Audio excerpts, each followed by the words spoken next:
तो अभी आज हम ट्राई करते हैं देखने के लिए कि हम जब एरिया ऑफ सर्किल लिखे थे तो उसमें आपका 12.56 के बदले क्यों 12 आया। तो क्वेश्चन ये था कि write a program to calculate the area of a circle. ठीक है। तो अ, अभी मैं एक्सपेक्टेड आउटपुट लिख रहा हूँ जो कि ऑलरेडी मैं लिख चुका हूँ। और अगर आप चाहो तो इसको स्किप कर सकते हो अभी के लिए। Enter the radius of the circle. और मैं वहां पे दिया था 2। और जब एंटर मारे हमें यहाँ आंसर आइए मिला था the area of the circle is. हमें चाहिए था 12.56 लेकिन ये दिखाया हमें 12।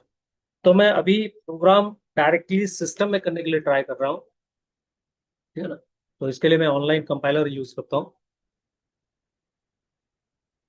Online C compiler. इसको हम डिलीट कर देते हैं। हैश इंक्लूड stdio.h void में। और यहाँ पे हमें क्या चाहिए था। हम इन ए कमा आर डिफाइन किए थे और मैसेज किए थे कि printf enter the radius of the circle. ठीक है। और यहाँ पे हम यूज किए थे scanner percentage D comma %r। और यहाँ पे हम कैलकुलेट किए थे A equal to 22/7 into R into R. और यहाँ पे हम डिस्प्ले किए थे प्रिंट एरिया ऑफ सर्किल। ये नहीं लिखा था हम the area of the circle is percentage D. और हम यहाँ पे डिस्प्ले किए थे ए। ठीक है। तो मैं अभी इसको रन कर रहा हूँ। ये हमें 2 एंटर किए थे तो आया कितना 12। तो अभी हमारा डिस्कशन ये होगा कि क्यों एक्चुअली ये 12 दिखा रहा है ये ना कि 12.56। तो चलते हैं यहाँ पे और समझने के लिए ट्राई करते हैं कि क्यों आपको ये 12 दिखा रहा है। तो अभी अगर आप मार्क करोगे यहाँ पे एक आउटपुट है और हम जानते हैं कि प्रिंटफ में जो लिखेंगे वो स्क्रीन के ऊपर आएगा। स्कैनएफ का काम है कि आपके आउटपुट स्क्रीन से वैल्यू लेगा और प्रिंटफ का काम है कि आपको स्क्रीन के ऊपर कुछ वैल्यू डिस्प्ले करेगा या कुछ मैसेज डिस्प्ले करेगा। तो अगर ये सब यही काम करते हैं तो ये लाइन क्या काम करता है फिर, या ये लाइन क्या काम करता है फिर। तो इसके वजह से हम ट्राई करने के लिए ट्राई करते हैं कि एक्चुअली ये लोग करते क्या है। एक प्रोग्राम हमेशा लाइन बाय लाइन काम करता है, ध्यान में रखिए। एक प्रोग्राम हमेशा लाइन बाय लाइन ही काम करता है। तो एक प्रोग्राम में अगर आउटपुट है तो प्रिंटफ स्कैनफ और प्रिंटफ जो भी है वो आउटपुट के ऊपर काम करेंगे। इसके अलावा और एक चीज होता है जिसका नाम है मेमोरी। ठीक है। तो आप जो भी वेरिएबल यूज करते हैं या जो भी कैलकुलेशंस करते हैं वो सब मेमोरी के अंदर होता है जो कि हमें दिखाई भी नहीं देता है। तो मैं अभी आपको एक प्रोसेस बता रहा हूं जो कि आपको बताएगा कि आपका प्रोग्राम कैसे या क्यों लाइन बाय लाइन या कैसे लाइन बाय लाइन काम करता है। तो पहला हमारे प्रोग्राम में क्या लिखा हुआ है, हैश इंक्लूड stdio.h। तो हम इसको यूज क्यों कर रहे हैं। Hash include stdio.h is for printf और स्कैनफ, क्योंकि हमारे प्रोग्राम में प्रिंटफ और स्कैनफ है, इसके लिए हम stdio.h यूज कर रहे हैं। तो पहला लाइन खत्म। नेक्स्ट लाइन क्या है, वर्ड मैन। वर्ड मैन का काम क्या है, ये स्टार्टिंग फंक्शन है। कैसे, आपके प्रोग्राम में प्रिंटफ भी है स्कैनफ भी है और मेन भी है, तो ये प्रोग्राम हमेशा मेन से ही स्टार्ट होगा, इसके लिए मेन को हम स्टार्टिंग फंक्शन बोलते हैं। नेक्स्ट लाइन क्या है, 3 नंबर लाइन। ये है कॉली ब्रेसेस, ओपनिंग कॉली ब्रैकेट। इसका काम क्या है, मेन फंक्शन यहाँ ही से एग्जीक्यूट होता है, तो हम बोलते हैं execution of main function. Main function यहीं से स्टार्ट होता है।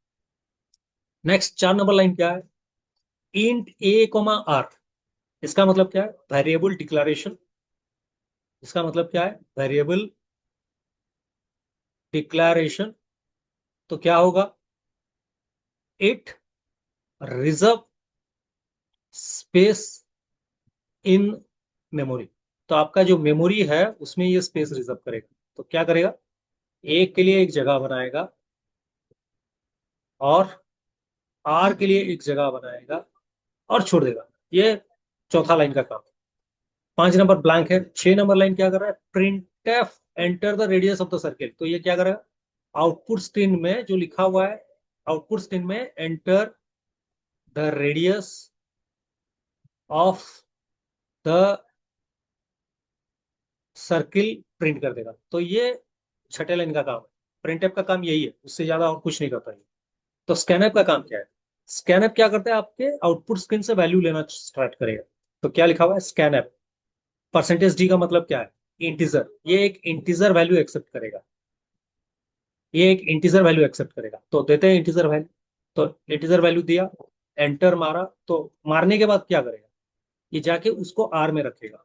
ठीक है, आर में रखेगा। तो आर में कितना रहा? 2। बढ़िया, ये लाइन भी खत्म हो गया। तो स्कैनर का काम क्या है? आप जितना परसेंटेज डी लिखे हैं, एक वैल्यू ये एक्सेप्ट करेगा और उसको आर में स्टोर करेगा। इसका मतलब यही है। Next, a equal to 22/7 into r. Computer या प्रोग्रामिंग कभी भी एक साथ सब कैलकुलेशन नहीं कर सकता।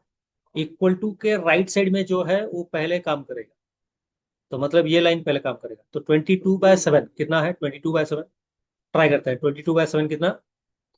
आप अगर सोच रहे हो कि 7 रीजा 21, 1 आया, पॉइंट डाला, जीरो डाला, अगर ऐसा कर रहे हो तो आप गलत कर रहे हो। ध्यान में रखो, क्योंकि 22 इंटीजर है, और इंटीजर बाय इंटीजर हमेशा इंटीजर होता है, ये ऑलरेडी मैं बता चुका हूँ। तो यहाँ पे पॉइंट आएगा ही नहीं, और डिवीजन पॉसिबल ही नहीं है। तो यहाँ पे कितना आएगा? 22/7 कितना आएगा? 3। ठीक है, तो 3 मिला। उसके बाद क्या करेगा? Into R. तो 3 के साथ 2 मल्टीप्लाई हुआ, कितना हुआ? 6। फिर 2 मल्टीप्लाई हुआ, कितना हुआ? 6 × 2 कितना हुआ? 12। तो आंसर कितना? 12। बढ़िया। तो printf the area of the circle is percentage D. कितना बोले? परसेंटेज डी क्या करता है? 12। तो ये 12 कहाँ पे है? ए में जाके 12 स्टोर होगा 9th स्टेप में, जो कि मैं भूल गया था डालना। तो कैलकुलेशन करने के बाद ये 12 यहाँ पे आ जाएगा। तो अभी क्या है प्रिंटफ का काम? वही स्क्रीन में डिस्प्ले करना। The area of the circle is कितना? 12।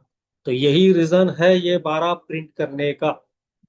तो अगर समझ में नहीं आया, मेरा सजेशन यह है कि लाइन बाय लाइन प्रोग्राम कैसे काम कर रहा है, जो यहाँ पे एक्सप्लेनेशन है उसको 2-3 बार देखिए।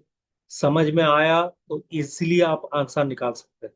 और हर प्रोग्रामर को ये जानना जरूरी है कि आपका प्रोग्राम कैसे काम करता है।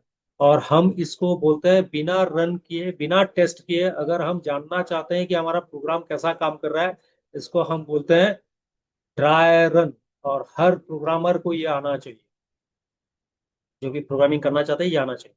तो ये है रीजन क्यों ये 12 दिखाएगा। तो आप लोगों को समझ में आ गया तो बढ़िया। अगर नहीं समझ में आया 2-3 बार देखिए, फिर बात करते हैं। ठीक है ना? तो नेक्स्ट सोल्यूशन ये, सजेशन ये है कि हम कैसे ट्राई करें कि 12.56 दिखाने के लिए। तो जो कि हम नेक्स्ट वीडियो आप देखोगे तो आपको मालूम चलेगा। अभी के लिए ना, थैंक यू।